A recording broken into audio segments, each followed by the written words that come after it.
Eu confesso que, normalmente, eu não prego a partir de introduções, porque requer um pouco mais, a introdução de uma carta. Mas essa não é uma introdução comum. Na maioria das introduções de carta, nas suas saudações, Paulo costuma ser mais breve. Com algumas exceções, é óbvio, mas, né, e essa é uma delas. Mas, normalmente, Paulo é mais breve. Mas, nessa saudação, nesse início de carta, ele já começa mostrando a sua intenção. Ele já é mais profundo, desde o começo, mostrando o seu desejo de instruir, não só Tito, mas a igreja de Creta, no que ele vai tratar aqui, que é a vida piedosa. Ele vai ensinar a igreja, ele vai tratar desse assunto para a igreja por meio de Tito. Tito, vou falar um pouco sobre ele, mais à frente eu vou tratar mais dele no final da reflexão, quando eu analisar o versículo 4. Mas esse Tito é um jovem pastor que Paulo confia uma tarefa importantíssima. A incumbência que Paulo dá a ele é de cuidar da igreja que estava na ilha de Creta.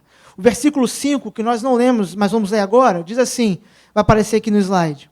Por esta causa te deixei em Creta, para que pusesses em ordem as coisas restantes, bem como em cada cidade constituísses presbíteros, conforme te prescrevi. Então a igreja de Creta, quando a gente fala a igreja de Creta, não é um templo, uma igreja.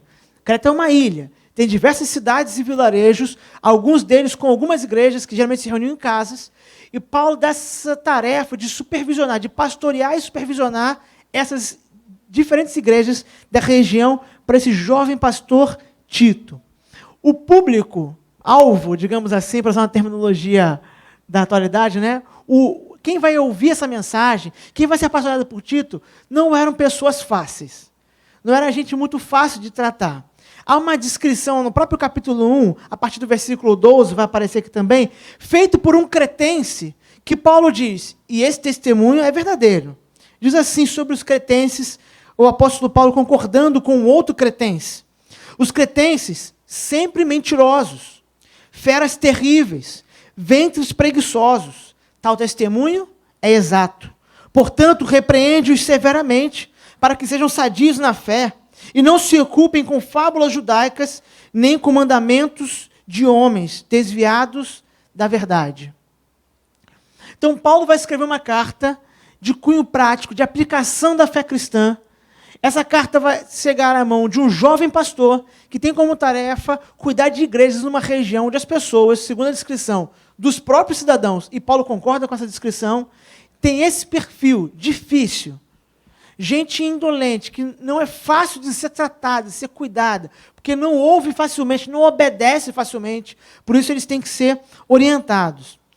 As cartas pastorais, as duas cartas a Timóteo, a carta a Tito, elas têm esse nome pelo endereçamento para pastores, né, para líderes da igreja, e elas são claramente bem mais práticas, em termos de aplicação, do que outras cartas, outros escritos de Paulo no primeiro momento.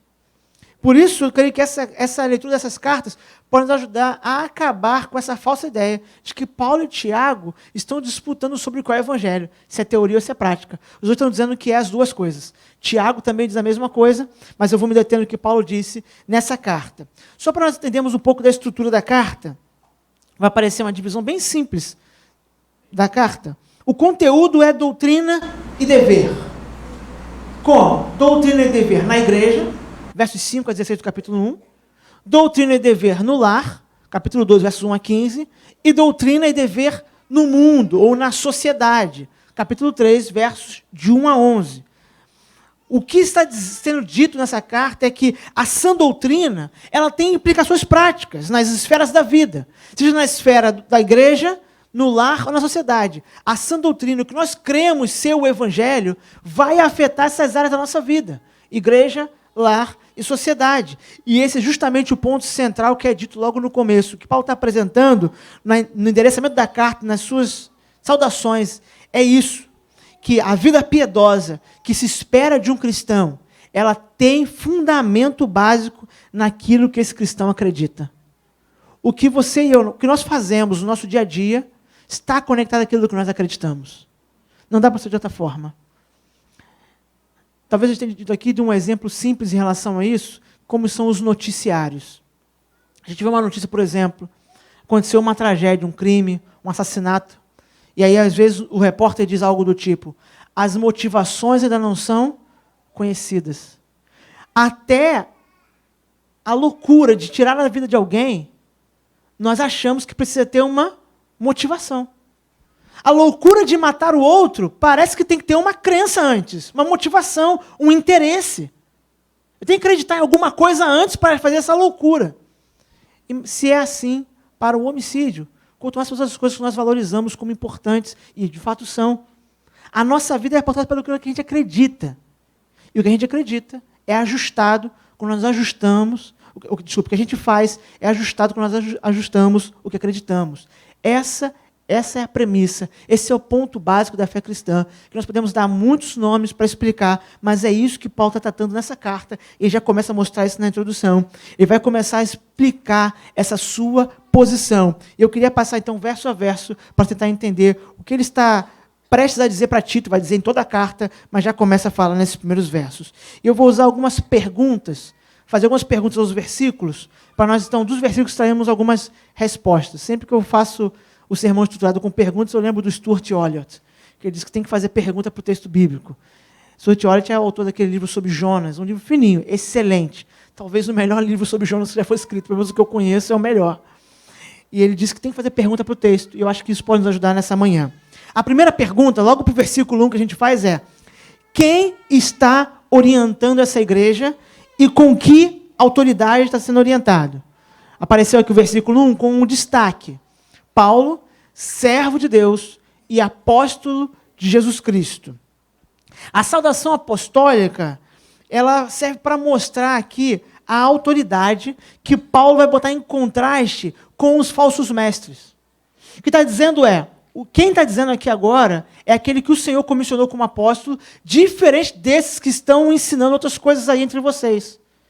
Ele vai falar sobre eles depois, sobre esses falsos mestres. Mas está mostrando já uma diferença entre quem está desejoso de ensinar a igreja, de orientar ela, e aqueles que estão lá no meio dela, ensinando coisas diferentes, coisas erradas, corrompendo. Poucas vezes os apóstolos precisaram embasar a sua autoridade como apóstolo dentro da igreja.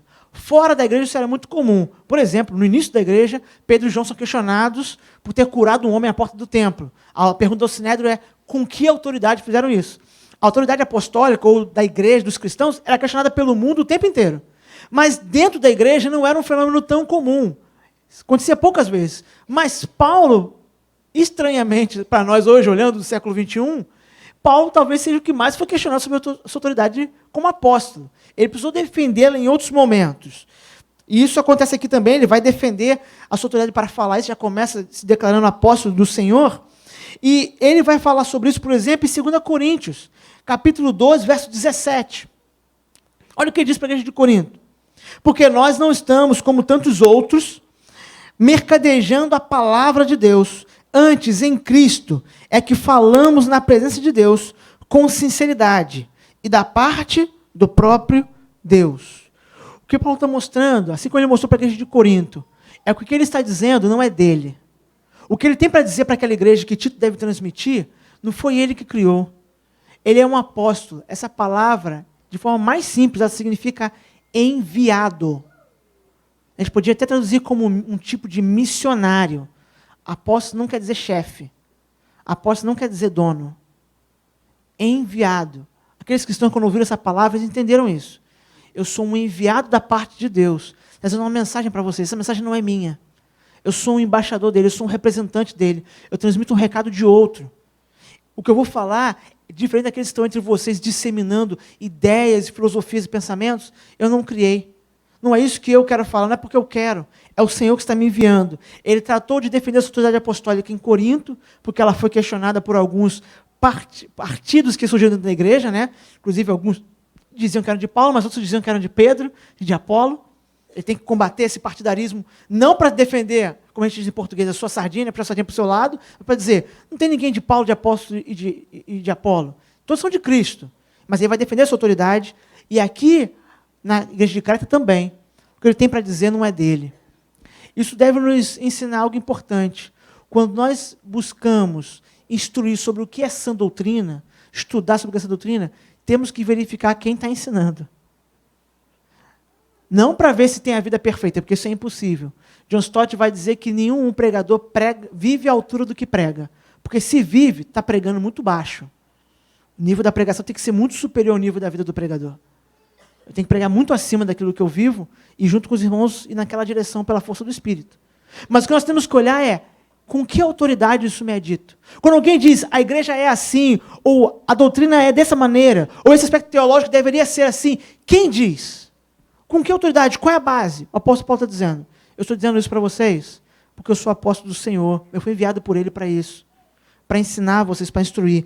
Essa é a origem e a autoridade do que Ele ensina.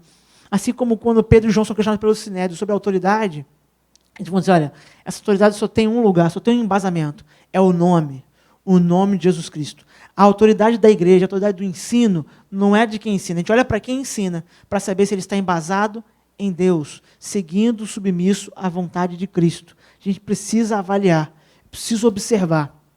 Mas ele vai explicar qual é o objetivo dessas orientações. Aí já começa a entrar mais no assunto central dessa mensagem. Por que ele vai ensinar o que vai ensinar? Qual é o interesse dele? O que ele deseja fazer com isso? Aí volta o versículo 1, mas agora com outro destaque. Vamos ler juntos? Paulo, servo de Deus e apóstolo de Jesus Cristo, para promover a fé que é dos eleitos de Deus e o pleno conhecimento da verdade segundo a piedade. A intenção de Paulo está clara, é instruir a verdade para gerar o quê? Vida piedosa. Eu quero ensinar a verdade, quero que vocês aprendam a verdade, não para o conhecimento como fim em si mesmo. Não para dizer que vocês têm um grande arcabouço teológico, uma grande coleção de proposições da fé, não é isso. O que eu vou ensinar, o que estão sendo instruídos, que é a verdade, é para a vida de vocês mudarem. Vocês terem uma vida piedosa, uma vida que agrada a Deus. Esse é o objetivo. Esses dias eu estava ouvindo e conversando com alguém, acho até que foi numa aula, sobre a questão de teologia, e eu ouvi uma frase muito interessante dele, ele disse, olha, a teologia só tem propósito se ela apontar para a glória de Deus. Isso para pastores e teólogos, mas para o cristão também. O que nós sabemos com verdade, a doutrina, só pode ter uma finalidade, a glória de Deus e a transformação nossa, que é a mesma coisa, parece que são duas, mas é a mesma coisa. Nós somos transformados e isso glorifica a Deus. Só pode ser essa finalidade, só pode ser esse objetivo. Novamente, Paulo está fazendo um contraste também. Assim como ele disse que ele é apóstolo enviado por Jesus Cristo, diferentemente daqueles falsos mestres, a mensagem dele também tem um fim diferente. Tem um objetivo diferente daqueles mestres cretenses. Seguir o que aqueles falsos mestres ensinavam ia resultar, e acabou resultando, em uma maneira de viver profana, que ofende a Deus. A doutrina que eles estavam ensinando, os ensinamentos daqueles falsos mestres, resultavam em vidas dissolutas, cheias de pecado, de perversidade, que eram uma ofensa, uma blasfêmia contra Deus. Ao contrário da sã doutrina. Olha o resultado dos ensinamentos dos falsos mestres e do resultado de quem os ouvia. Ele vai falar sobre isso no versículo 10 e no versículo 11 de Tito, vai aparecer aqui, capítulo 1. Porque existem muitos insubordinados, pauradores frívolos e enganadores, especialmente os da circuncisão. É preciso fazê-los calar, porque andam pervertendo casas inteiras, ensinando o que não devem, por torpe ganância. Ele ainda fala até a motivação do coração deles. A motivação deles é dinheiro, é ganância, é poder. Mas o que eles estão fazendo é pervertendo a verdade, ensinando falsas doutrinas, ensinando coisas que, quando são aplicadas, não resultam em vida piedosa. O contraste é com a sã doutrina. De forma contrária, a sã doutrina é assim chamada porque, quando vivida, ela gera saúde na igreja. A expressão sã doutrina é para dizer isso. A sã doutrina gera saúde. A doutrina daqueles falsos mestres gerava doença, no sentido espiritual. Por quê? Porque quem ouvia e seguia aqueles ensinamentos vivia no pecado. Tinha prazer na desobediência a Deus. Talvez alguns até já relativizando. Porque apesar do relativismo ser um fenômeno do século XXI, principalmente pós-moderno, mas o homem sempre, de alguma forma, promoveu relativizações. Só virou depois, né, no nosso tempo, algo comum, institucional, quase um ditado popular. Todo mundo sabe que cada um tem a sua verdade, diriam os lá fora hoje os pós-modernos. Mas sempre o homem questionou os absolutos de alguma forma, em menor ou maior escala. E Paulo está dizendo, olha, a sã doutrina vai gerar saúde, vida piedosa. E é com isso que eu vou, com esse objetivo que eu vou ensinar, para que vocês vivam de forma piedosa, ao contrário das vidas que vocês estão vivendo hoje, que são resultado da doutrina doentia desses falsos mestres, desses falsos ensinos que vocês receberam. Não dá para desassociar, meus irmãos, doutrina e vida. Os escritos de Paulo têm uma característica. Sempre fala de aspectos teológicos e depois as implicações disso para a vida. Normalmente nas suas cartas, com exceção dessas 3 pastorais, a parte teológica vem primeiro. Romanos é assim, Gálatas, Efésios, as outras cartas. Ele fala primeiro o que Deus fez, para depois dar uma virada. Na carta aos Efésios é muito fácil de ver, porque a virada está logo no início do capítulo 3. Capítulo 4, desculpa, lá no início do capítulo 4. Agora, à luz de tudo que eu ensinei para vocês, vivam assim. Ele vai explicar como tem que viver na igreja, na família, na sociedade. Só que nas cartas pastorais, parece que ele não faz isso porque simplesmente a ordem está invertida. Ou está mais misturada. Ele começa a falar de como viver, e enquanto fala de como viver, ele diz a razão pela qual devemos viver daquela maneira. A base teológica para aquela vida. Mas ele não separou. Porque a vida piedosa que agrada a Deus, ela está ligada ao conhecimento de Deus. Ao conhecimento de Deus. Conhecer a Deus. E aqui conhecer no sentido teológico dessa palavra. A palavra conhecer na Bíblia aparece com o sentido de conhecer de verdade, intimamente. Inclusive usada para falar da intimidade sexual no casamento. Para mostrar em que grau está falando de conhecimento. Então, conhecer a Deus não é ouvir falar dele. É conhecê-lo intimamente. É estar se relacionando pessoalmente com ele. O que Paulo está dizendo é que esse conhecimento vai gerar a vida que agrada a Deus. Os indicativos do Evangelho, ou seja, o que Deus fez, são a base para os imperativos do Evangelho. O que eu faço. O que Deus fez vai ser o fundamento para o que eu preciso fazer, e não o contrário. Essa é a ordem. Indicativos, depois imperativos. Sem sã doutrina, sem essa doutrina que gera saúde, o que nós percebemos é que todos os esforços humanos para a vida piedosa vão desembocar em 2 canais. Se a sã doutrina não for a base, o resultado vai ser moralismo, exemplo dos fariseus, fazendo coisas certas por motivações totalmente erradas. Nesse problema dos fariseus, Jesus vai usar uma figura muito importante para falar deles. Sepulcros caiados. O que é sepulcro caiado? É a ideia de pintar, embelezar com cal o sepulcro por fora. Ele pode ficar branquinho, limpinho por fora. Mas o que há dentro de um sepulcro? Morte. Não é tão bonito quanto fora. O que Jesus está falando dos fariseus por fora, quando os homens olham, vem muita beleza, mármore, pedras bonitas, mas dentro tem morte. Eles estão mortos lá dentro, porque as motivações são inadequadas. Então, tentar viver uma vida piedosa, sem doutrina, sem conhecimento de Deus, sem buscar entendê-lo e conhecê-lo, sem embasamento, pode gerar moralismo, que é o farisaísmo.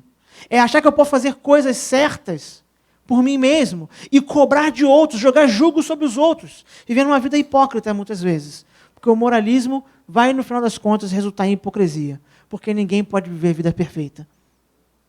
Mas há um outro problema. Quando eu tento viver uma vida piedosa sem essa base teológica, sem esse conhecimento de Deus que diz que vai ensinar para que eles possam saber o que praticar, para saber como viver, o outro perigo também é resultar um tipo de misticismo.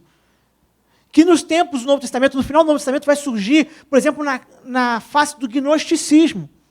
Uma espécie de divisão, de dicotomia entre corpo e alma, que alguns chegaram ao extremo de dizer, logo depois do 1º século, de que os cristãos, obviamente pervertendo a fé cristã, poderiam fazer o que quisessem com o corpo, porque o corpo é mau, que é um pensamento claramente só platônico, não tem nada a ver de cristianismo nisso.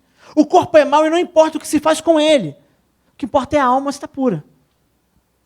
É um tipo de misticismo que, falando assim agora, parece tolo, mas muitas vezes é resultado de tentar viver a vida cristã sem a devida teologia, sem a doutrina correta, sem a sã doutrina.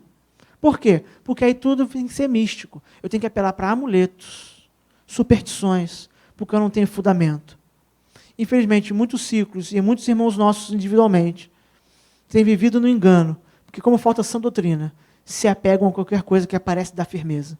Quando você não tem solo firme para pisar, qualquer galho serve para se segurar. Então, se apegam a amuletos, coisas sem nenhum sentido, só porque não tem essa sã doutrina. Paulo está dizendo, eu vou ensinar isso para vocês, porque ao contrário desses mestres, o que eu pretendo no final é que vocês vivam uma vida piedosa. Essa vida piedosa precisa de boa base, de bom fundamento. Então, no verso 1, ele está explicando o seu objetivo e com que finalidade vai fazer o que vai fazer. E passamos ao verso 2, e a pergunta que surge é essa: qual a razão ou motivação para que os ouvintes de Paulo e nós hoje vamos buscar viver essa vida piedosa? Os irmãos podem ler o verso 2? Na esperança.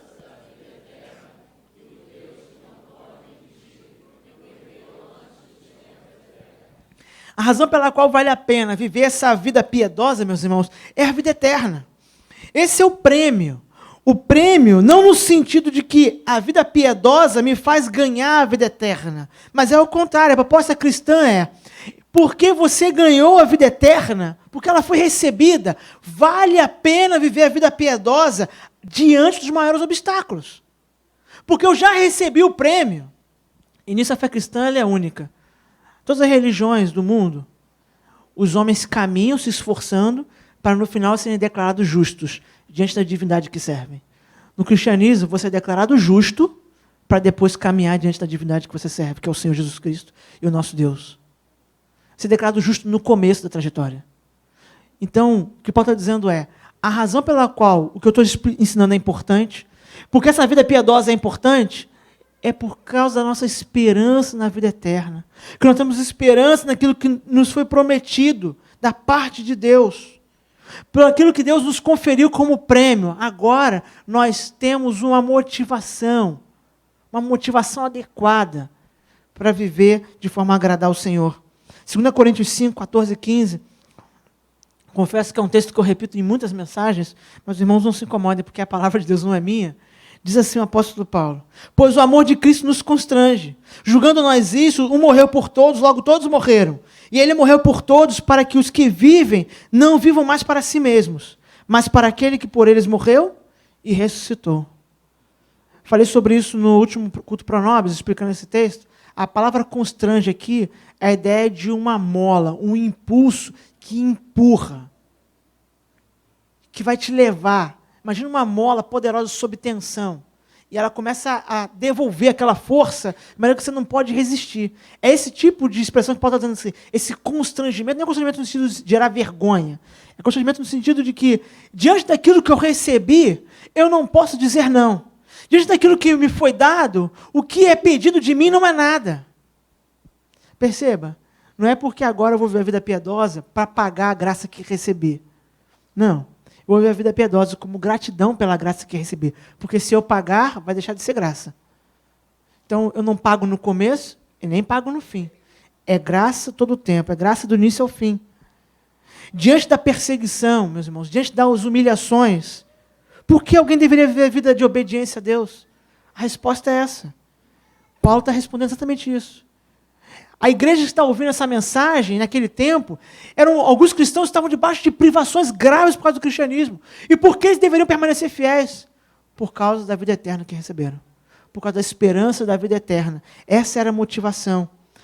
Não para ganhá-la, como eu disse, mas como resultado dela. Não pode ser para ganhar, porque Paulo diz no verso 1 que essa fé, isso que ele está falando é para os eleitos, e no verso 2 ele diz que foi preparado antes da fundação dos tempos. Então, não pode ser para ganhá-la. Tem que ser como consequência de tê-la ganho. É isso que Paulo está dizendo. O prêmio é dado antes que eu possa merecer. Na verdade, o prêmio é dado mesmo sendo impossível que eu o mereça. Por isso, essa é a motivação adequada. A motivação adequada para a vida piedosa é a nossa esperança. E a aplicação disso é mais uma evidência de que teologia e vida prática não podem ser separados. Porque quando eu saio a esse mundo buscando, por exemplo, ser honesto, a minha motivação não pode ser o elogio dos homens. Por duas razões. Primeiro, que muitas vezes os homens não vão elogiar a honestidade. Muitas vezes eles vão rir da honestidade, ou até criticá-la, infelizmente. E a segunda razão é porque Jesus diz que quem quer aplausos de homens já recebeu o galardão que queria nesse mundo quando é aplaudido. Então, a nossa motivação como cristão, quando eu saio para ser honesto nesse mundo à minha volta, é porque eu já recebi um prêmio. Eu tenho uma promessa, eu tenho esperança nessa promessa da vida eterna. E por isso, as barreiras, os obstáculos que eu vou enfrentar, o escárnio, a humilhação, não são nada. Eles não são nada diante daquilo que eu ganhei. Eles não são nada. Essa relação entre a promessa futura e a realidade, ela aparece em todo o Evangelho. Nas narrativas dos Evangelhos, Jesus explica muitas vezes isso. Paulo fala sobre isso muitas vezes em muitas cartas. Mas eu acho que o mais interessante, ou o mais claro, talvez, de ilustração, seja uma parábola de Jesus, quando ele diz que um homem anda por um campo e encontra uma pérola de grande valor, e ele vende tudo o que tem para ficar com o campo por causa do valor da pérola. E eu fico pensando, as pessoas daquele homem, que está, obviamente, numa parábola, ou seja, não é um homem que tenha existido, mas se ele tivesse amigos, ou existem amigos, não seria difícil de pensar os amigos dizendo, você está louco de vender tudo por causa dessa terra, por causa desse campo. O que tem nesse campo que vale a tanto perder tudo? Mas aquele homem sabe do valor da pérola que ele encontrou. O cristão sabe do valor da pérola que recebeu. A promessa da vida eterna, nós sabemos que valor que ela tem para nós. Por isso, nada mais tem valor comparado com ela. Todos os outros valores são secundários. Eles perdem muito do brilho comparado com a verdadeira pérola, com o verdadeiro tesouro. É Jesus está ensinando. Quem encontra o tesouro de verdade, todo o resto perde muito do seu sentido, perde muito do seu valor, porque o tesouro vale mais. Paulo está dizendo, vocês vão ver a vida piedosa, que eu vou ensinar, estou instruindo, estou cobrando de vocês, por causa da vida eterna. Pensa nela, pensa no valor que ela tem, e ela vai ser a motivação adequada para esse tipo de piedade que agrada ao Senhor. Mas qual é a segurança disso? Ele disse que é uma esperança, ou seja, tem a ver com promessa. Qual é a segurança que eu vou receber essa promessa? Ele explica isso no próprio versículo 2. Na esperança da vida eterna, que quem prometeu, irmãos? Que o Deus...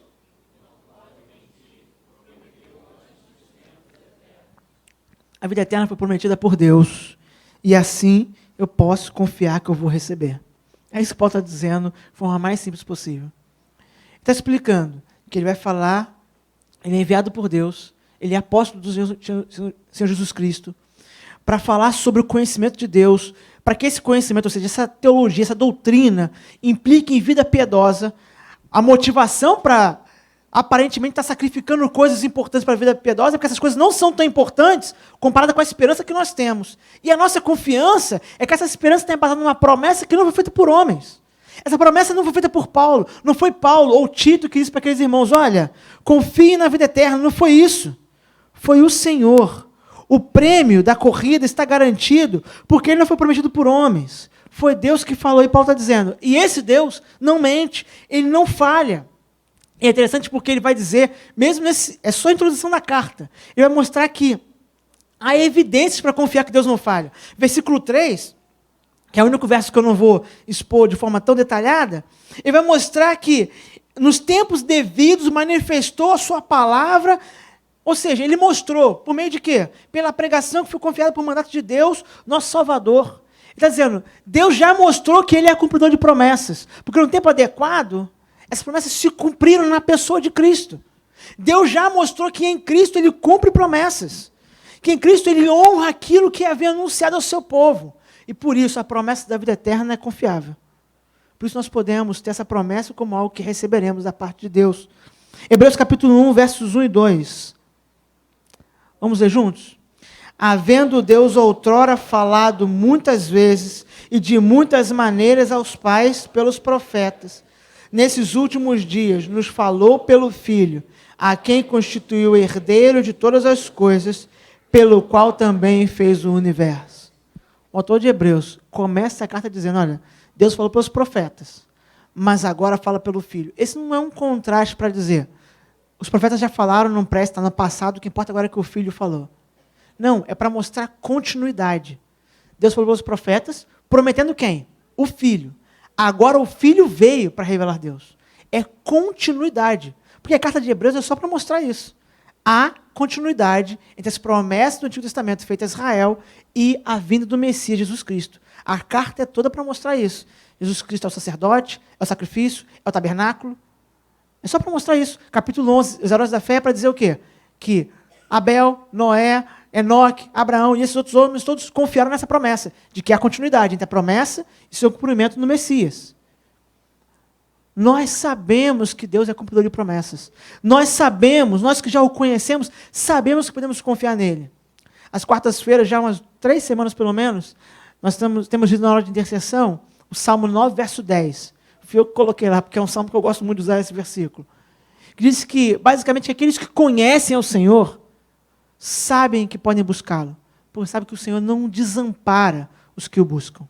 Novamente, conhecer.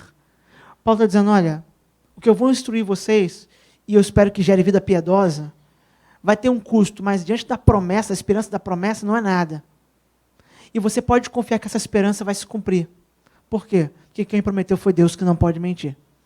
Deus, que não pode mentir, disse que aqueles que ele galardoou, é isso que diz Hebreus 11, de outra maneira, crer que Deus existe é galardoador, aquele que ele galardoou, aquele que ele conferiu essa graça, receberão a vida eterna.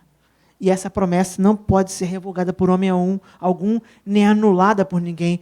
Por isso, podemos confiar que receberemos esse prêmio. Porque aos olhos de alguns poderia parecer, mas Paulo, esse prêmio é bom demais para ser verdade. Mas não era bom demais para ser verdade. Era bom demais e é verdade. Você diz, olha, pode confiar que vai valer a pena, porque quem prometeu não mente, ele não se engana, e nós sabemos disso, porque ele já mostrou, já manifestou isso no tempo adequado, que ele é cumpridor de suas promessas. Então, basicamente, o que está explicando é que para viver essa vida piedosa é preciso conhecer ao Senhor, e vai valer a pena. Vai valer a pena devido ao prêmio e o fato de que esse prêmio está garantido. Mas ele vai explicar, no final dessa passagem, a quem ele vai confiar a missão de levar adiante essas instruções. Quem é esse que recebe essa orientação para ensinar a igreja? Ele diz no verso 4, a Tito, verdadeiro filho, segundo a fé comum, graça e paz da parte de Deus Pai e de Jesus Cristo, o nosso Salvador. Paulo confia essa missão, que ele vai explicar aí, essa missão é organizar as igrejas, como nós lemos logo no começo. Ele confia a Tito, porque Tito, na visão de Paulo, é o seu filho na fé. Paulo conhece. Tito provavelmente se converteu no ministério de Paulo. Essa provavelmente é a conversão dele. Não só ele conhece Paulo e segue na pregação ajudando, mas ele também tem se convertido na pregação de Paulo de fato e foi discipulado por Paulo e preparado para o ministério pelo apóstolo.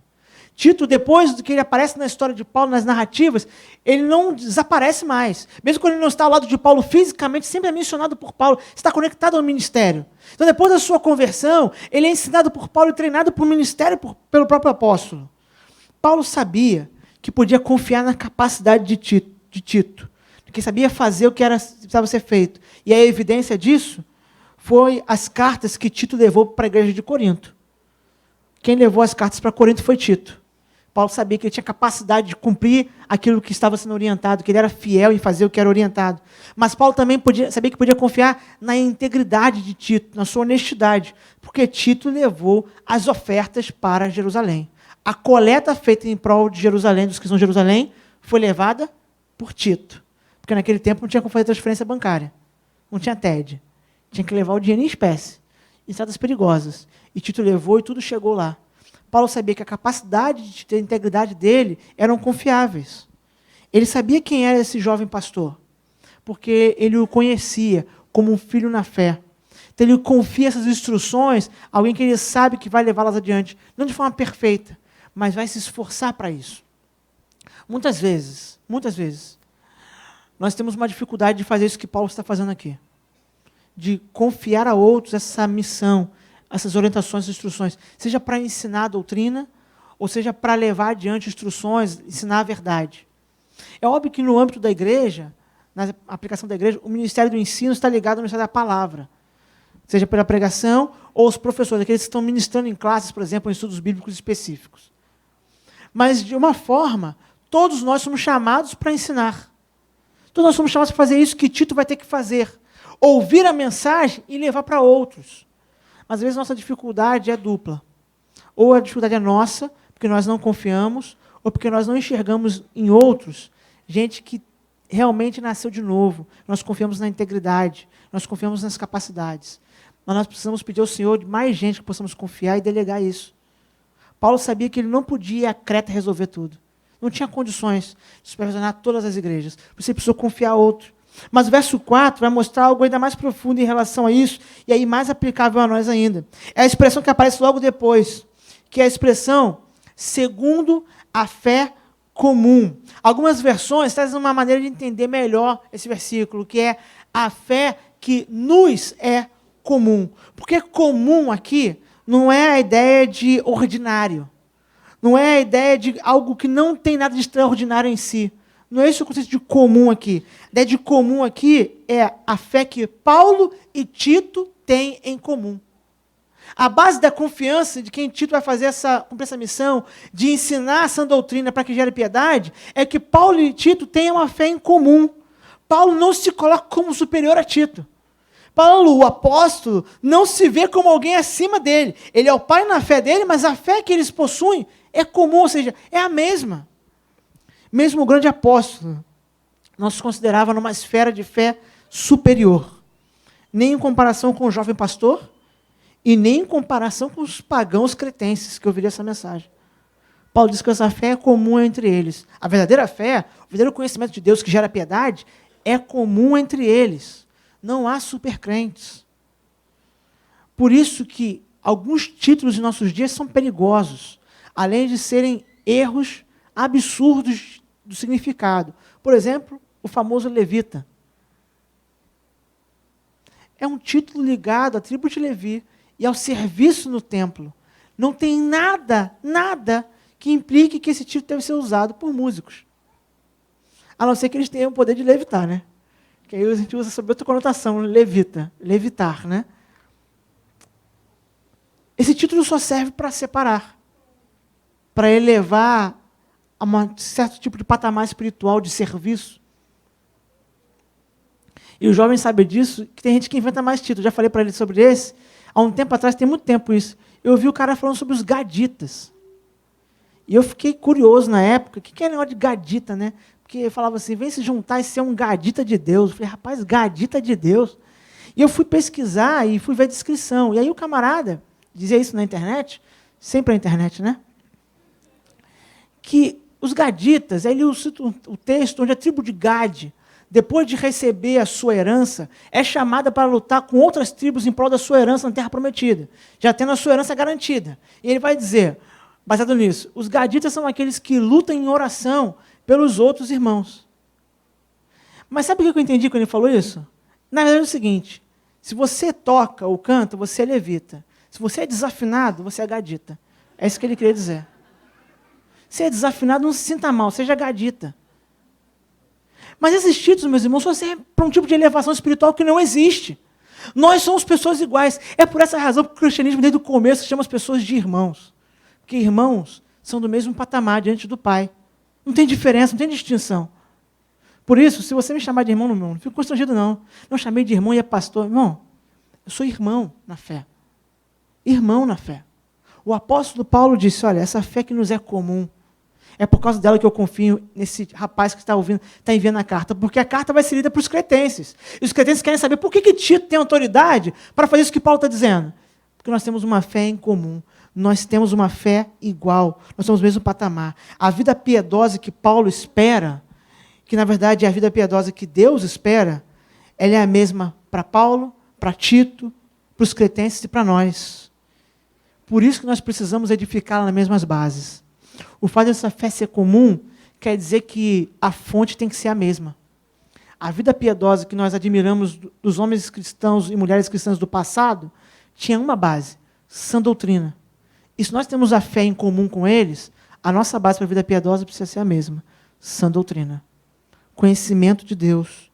Nós temos que edificar nos mesmos fundamentos, nas mesmas bases. Meus irmãos, a doutrina e a vida, a teoria e a prática, elas não podem ser separados. Tentar ficar somente com um desses aspectos vai resultar num tipo de vida que não louva a Deus e não serve de testemunho aos homens. Se eu tentar ficar só com doutrina ou só com prática, eu vou estar sonegando a verdade. Eu vou estar mostrando só um pedaço daquilo que é a realidade. E como eu disse logo no começo, há um grande risco disso desembocar para que eu me torne um moralista ou um místico. Porque eu não tenho sã doutrina como fundamento. Isso não quer dizer que a doutrina é mais importante que a prática. Isso quer dizer que ambas têm igual importância.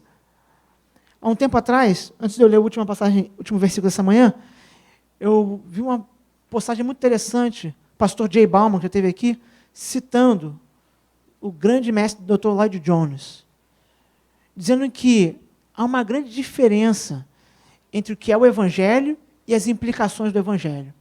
E o exemplo é muito simples, Jay Bauman usou. Quando eu dou um copo de água a alguém que tem sede, isso não é o Evangelho. Mas eu dou o copo de água porque eu amo a Deus e ao próximo, e isso é resultado do Evangelho. Então, o copo de água oferecido a quem tem sede é resultado do Evangelho.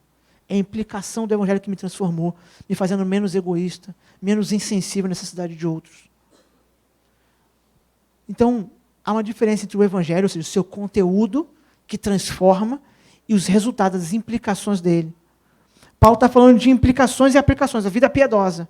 Mas para isso precisa falar de conteúdo, precisa falar do conhecimento de Deus. Nós precisamos trabalhar nas duas frentes. Tito, capítulo 1, verso 16. Paulo vai explicar que havia um problema de fato. Eles não estavam entendendo muito bem essa relação entre vida e teoria e doutrina. E olha o que ele vai dizer. No tocante a Deus, professam conhecê-lo, ou seja, dizem que tem doutrina. Entretanto, o negam por suas obras. É por isso que são abomináveis, desobedientes e reprovados para toda boa obra. Nós não devemos corrigir a obra, ou seja, o resultado, somente. Nós precisamos corrigir antes a doutrina, o conhecimento de Deus. Não é só dizer que o conhecemos, professar. Isso eles faziam também, mas é conhecê-lo de fato. Por quê? Porque primeiro você cuida das raízes, para depois isso afetar os frutos, e não o contrário. Se nós ficarmos só presos a comportamento e práticas, nós vamos ficar, como diz em português muito claro, enxugando gelo. Porque nós precisamos cuidar da raiz. Precisamos cuidar do conhecimento de Deus. O quanto nós conhecemos do Senhor, o quanto nos relacionamos com Ele. E isso vai afetar os frutos que daremos. Isso vai afetar a nossa vida piedosa. A vida piedosa, que testemunha do Senhor, que socorre o necessitado, que ama o próximo, que louva a Deus, é resultado de conhecer a Deus. E o principal meio de graça para conhecer a Deus é a palavra revelada. Por isso que Paulo diz, eu vou instruir vocês na verdade, para que vocês tenham uma vida piedosa. E vale a pena isso, porque a esperança que nós temos é muito preciosa, e quem prometeu foi Deus. Ele não vai falhar em cumprir essa promessa da vida eterna. Tudo isso eu confio a Tito, que é meu filho na fé, que nós temos uma fé que é comum. Nós temos o mesmo interesse de agradar a Deus e amá-lo. Então, por isso vocês podem ouvir. O que nós podemos aprender disso tudo é que há estreita conexão entre o que nós cremos e o que nós fazemos. Por isso, para mudar o que fazemos, precisamos mudar o que cremos. Isso começa pelo conhecimento de Deus, pela meditação na sua palavra e relacionamento pessoal com Ele. Vamos orar? Senhor, queremos lhe pedir nessa manhã que o Senhor use a sua palavra de forma a nos ajustar à tua vontade, Senhor. Que a tua palavra se erga como juíza nossa, de forma que aquilo que desagrada ao Senhor, ó Pai, seja retirado de nós. Aquilo que talvez esteja até oculto a nós, teu Espírito use a palavra para nos revelar e nos mostrar, de forma que possamos, Senhor, nos arrepender e abandonando o pecado, ó Pai. Senhor, lembrar que nós somos aqueles que foram chamados para a vida eterna.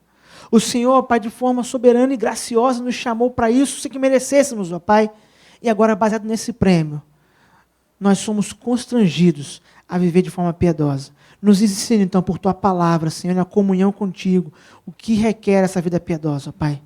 Pai, que a Tua palavra nos instrua, que o conhecimento da verdade molde o nosso comportamento, que as nossas crenças, a doutrina que abraçamos, ó Pai, de alguma forma possa forjar dia a dia um progresso naquilo que vivemos, Senhor. Pai, que doutrina e vida fiquem unidos, ó Pai, de forma a agradar ao Senhor. A doutrina adequada, a sã doutrina, que resulte em vida piedosa, que resulte em temor do Senhor naquilo que fazemos, ó Pai. Pai, que não só façamos as coisas certas, mas façamos coisas certas com a motivação adequada, com a motivação certa. De forma para que tanto a nossa vontade, quanto a nossa prática, mesmo sabendo que elas são imperfeitas, mas que elas glorifiquem ao Senhor. Pai, o que nós pedimos é que o Senhor, pelo Teu Espírito, possa completar essa obra em nós, por meio da sã doutrina, moldando as nossas vidas, ó Pai. Em nome de Jesus que nós oramos. Amém.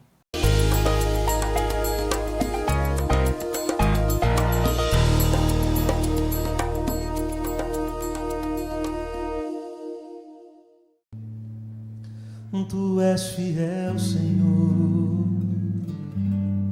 meu Pai celeste, pleno poder aos teus filhos darás.